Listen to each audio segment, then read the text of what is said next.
Tilda block की ग्राम पंचायत अड़सेना में श्रीमद् भागवत कथा महापुराण का आयोजन किया जा रहा है, जिसमें कथाकार राष्ट्रीय कथावाचक आचार्य बाल योगी श्री विष्णु अरोड़ा जी के श्रीमुख से कथा का रसपान कराया जा रहा है, जिसमें भारी संख्या में भक्ति कथा का आनंद दे रहे हैं। आइए देखते हैं संवाददाता गोवर्धन पाल जी का रिपोर्ट।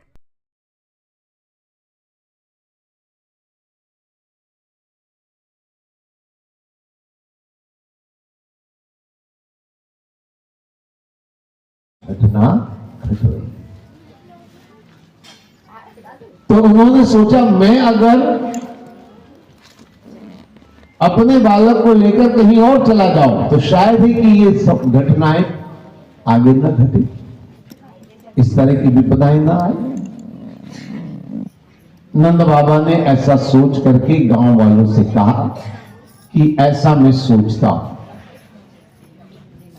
तो गांव वालों ने कहा देखिए बाबा, आप कन्हैया की सुरक्षा के लिए ऐसा सोचते हैं तो हम आपको इनकार नहीं करेंगे, लेकिन एक बात हमारी आप सुन लीजिए, जहां आप जाएंगे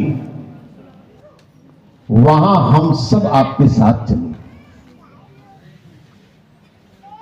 और आश्चर्य की बात यह कि पूरा की पूरा गांव खाली हो गया, सब के सब लोग गोकुल छोड़कर चल पड़े। ये छोटी मोटी घटना नहीं है, बहुत बड़ी घटना है। आप अनेक लोगों को भगवान के इस चरित्र पर संदेह होता है, शंकाएं खड़ी होती, इसलिए आइए भगवान की इन लीलाओं को थोड़ा। आपको याद होगा कल मैंने एक बात कही थी कि भगवान की चोरी से किसी को दुख नहीं था, किसी को कष्ट नहीं था, सबको आनंद मिलता था। ये उसका प्रमाण है। आप सोचिए, अगर गांव वालों को तकलीफ होती कृष्ण की चोरी से तो क्या वो कृष्ण के साथ गांव छोड़कर जाते? नहीं जाते, सीधी सी बात है। और सारे गांव के लोग अगर जा रहे हैं तो मतलब यह है कि गांव वालों को कृष्ण से आनंद मिलता था और वो उस आनंद को छोड़ना नहीं चाहते थे, इसीलिए कृष्ण के साथ सबके सब चल पड़े। तो ये भागवत का जो वर्णन है ना, बड़ा महत्वपूर्ण वर्णन है। 5 साल की उम्र में भगवान वृंदावन गए। अब देखिए, वृंदावन में भगवान ने जो लीलाएं करी,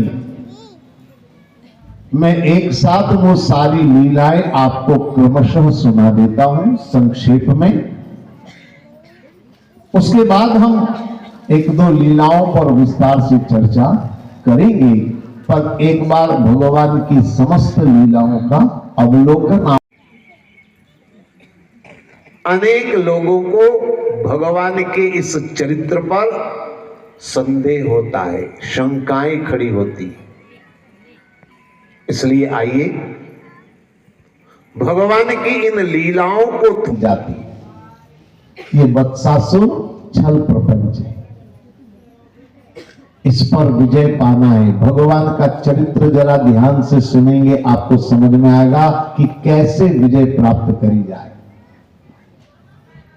देखिए भगवान ने क्या किया, जब उसको पहचान लिया कि ये बछड़ा नहीं है, ये राक्षस है, तो भगवान ने उसके पीछे के दोनों पांव पकड़े। शब्दों पर ध्यान दीजिए, पीछे के पांव। आगे से हमला नहीं किया भगवान ने, पीछे से पकड़ा। क्यों? क्योंकि किसी भी छल प्रपंच करने वाले का विरोध कभी सामने से नहीं करना चाहिए। सामने से विरोध इसलिए नहीं करना चाहिए क्योंकि ऊपर से तो वो बड़ा भोला भाला बना हुआ, ऊपर से तो वो बड़ा सज्जन नजर आ रहा है, ऊपर से तो वो बड़ा सेवा भावी अपने आप को दिखा रहा है। अब ऐसे में आप उसका विरोध करेंगे तो दुनिया वाले आपको गलत कहेंगे कि देखो इतना सीधा सरल आदमी, ये इसको भी जो है वो गलत बता रहा है, मुश्किल हो जाएगी। ऐसे लोग जो ऊपर से सीधे साधे बनते हैं, अंदर से बड़े धूर्त चालाक होते हैं, ऐसे लोगों का विरोध सामने से कभी मत करिए। फिर क्या करें? बोले पीछे से उसके दोनों